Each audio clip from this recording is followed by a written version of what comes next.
what misconceptions do people often have about Black men, and how do you address them? Or rather, how do they come out in therapy? Because I'm assuming that they don't just say these things. You got to kind of pull it out of them. Yeah. Or figure out how, like, what they're saying without saying it. Right. So I think the most common misconception that I've seen within my caseload and Black men is that, number one, they don't have feelings, or that the only emotion that they know how to express is anger.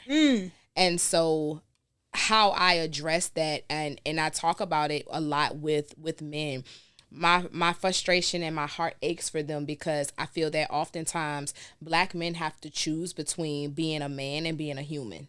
And so and we discuss, like, what is it to think of, like, when you think of a Black man, what are some of the ideologies that you have, or what was placed on you to be a Black man? So what that looks like being strong. That looks like being the provider, show no emotion. Black men don't cry. That's for sissies, things like that. And so when we look at what it means to be a human, we have all of those characteristics with being a human. So where do we have space? Where do I have space to let these emotions lie? So I think that the most common misconception is that men think it's a plethora of men think that they know everything.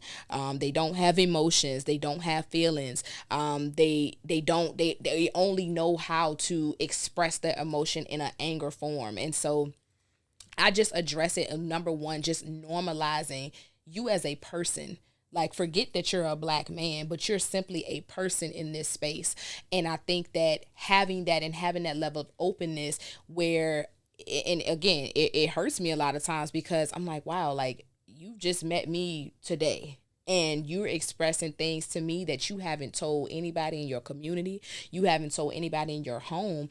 And it's because safe space is not created, but oftentimes they don't have the verbiage to even say, like, what does a safe space need to look like? And I even realized that in my own life. I remember going to my pastor at the time, and I was in a relationship, and I would say, like, when we think about a safe space, sometimes we don't put, like, language to what that is, because we just know what a safe space feels like. So sometimes you may not know to say, I need that when I'm telling someone something, I need your body language to look a certain way. If I say something to you that seems a little like off, don't squint your face up. So it's all about those nonverbals in the space that's being created, because no words are being said. We can say a lot without saying anything. And so when that happens, or when you feel safe and inviting to somebody, sometimes the person hasn't said anything. So when you try to create that space other places, you may not know specifically what to say. And so I think that how I address it is, number one, normalizing,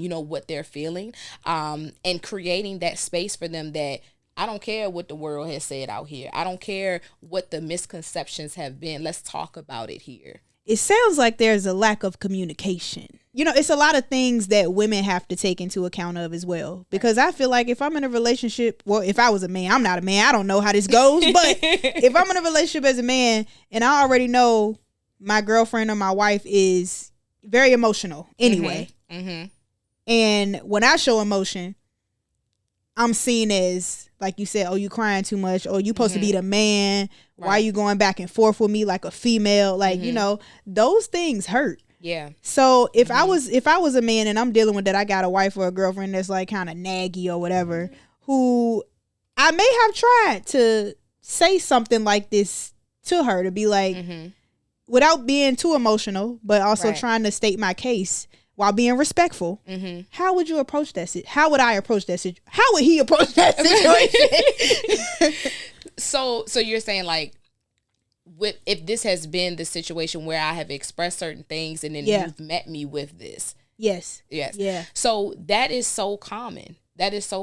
Where, again, and I think that sometimes women do this not realizing how damaging it is to, I'm going to just speak to the Black man of that. We talk about that you don't show emotion. We talk about that, I need you to be more emotionally available. But then the moment that I do, now it's weaponized. Yep. And so then now you're thinking about, because as a partner, especially if you don't have that mental health education in that background, you're not thinking about, like, how that 5-year-old inside of him is really what's coming up now, because oftentimes, which what we know about trauma is that when trauma hits at a certain age, if it's not healed through, we can continue to grow and we can continue to get older, but that person at that age that something happened, that's the person that's now ruling inside of you.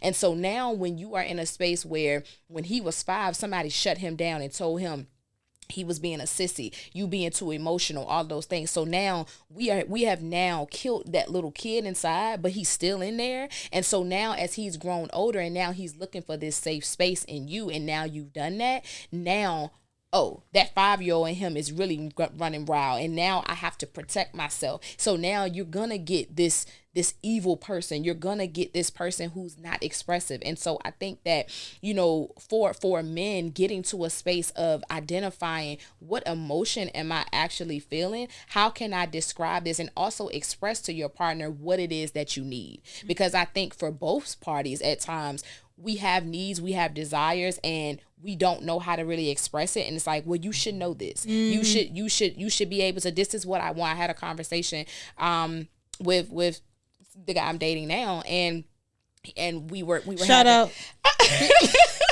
And it was a conversation of like, I feel that we're struggling with figuring out what is it that each other particularly needs in this space. What is it? Because we come from different worlds, we come from different dynamics, and so it's like, he white. No, he's not. No, okay, no. My bad. You said y'all come from different worlds, in the sense of like, you could both be black, but you come from different, just different worlds. And so identifying what works, and so being able to actually speak that, because I find, even for myself, I find myself in spaces like just having this expectation of like, well, I feel like I shouldn't have to say this. I feel like I shouldn't. You should just know, and you don't always just know. All right now. Not too much on me now. Not too much. I want to ask, how much do you think that those issues that you just brought up are linked to fatherlessness? Is that a big factor that you've seen in your work? So I'm gonna flip it. It's the mother-son trauma that I see. What? Mm-hmm. Wait a minute now. Yeah. Not mama's boy, not mama's baby. So interesting enough, yes, mother-son trauma is exactly what I see more than I see the father wound here. We talk about daddy-daughter trauma, but I get to see the other side of the mother-son unit, and how lack of boundaries, lack of being able to be emotionally expressive. So we also thinking about, with not having the father, so now we have the mother that had to play both roles, where she completely derailed from being the mother, because I have to be so hard on my black son.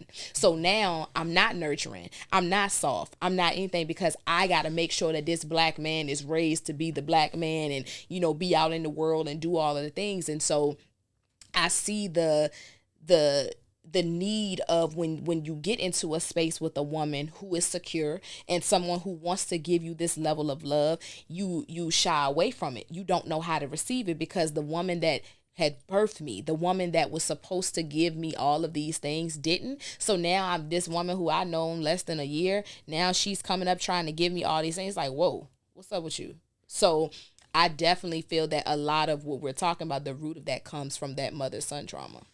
Wow. Interesting.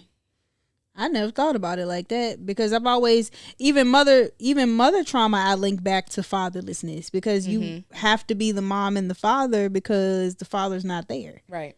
But then you also see, like when you mentioned the mama's boys, you still do have that, but it's an unhealthy attachment as well, because it's like, I don't have boundaries with my mom. I don't agree with the things that my mom does, but she was the only parent that I had. So it's a level of respect. I don't know how to balance the two, because some things that you did really messed me up. Some things you did really caused a lot of pain. However, you my mama.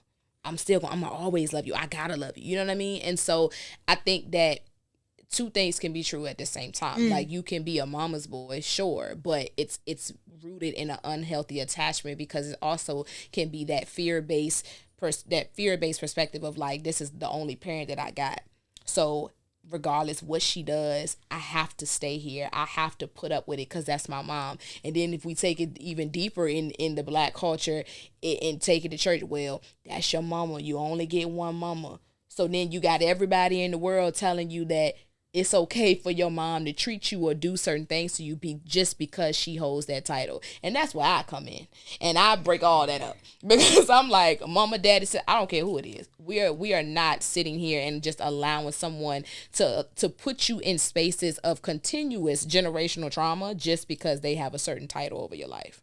Man, I could tell you come in like a jackhammer, and you just be breaking all types of generational curses. Like, not here, not here. And you have like such an authoritative stance on it. Yeah, I'm not playing with you. No, it's like it's authoritative, it's assertive, but it's like, nah, she got me though. Like, she ain't about to be on no BS with me. She ain't about to try to play it safe. Like, we're going to unpack all of this stuff, and I'm gonna ease you into it. You go. Okay, so you do eat. You don't just hit them all the time. No, I'm not a hit a quitter. Nope. I'm gonna ease you in it because you have to be. Yeah. I think that and never to down this person. But what we see, I feel like a lot of times when people think of therapy, people think of Iyanla Vanzant. Oh man, you know what? That is some really good TV though. I ain't even gonna hold you. Great TV. Great TV. But I think it does what I do a disservice because a lot of people do not know that Iyanla is not a therapist. She is a life coach. I didn't know she wanted to. Exactly, right? Okay. So she's a life coach. She is not credentialed to do the work that I do. And so with that, when we think about the therapist dynamic and what we see on TV, we literally have Dr. Phil and we have her.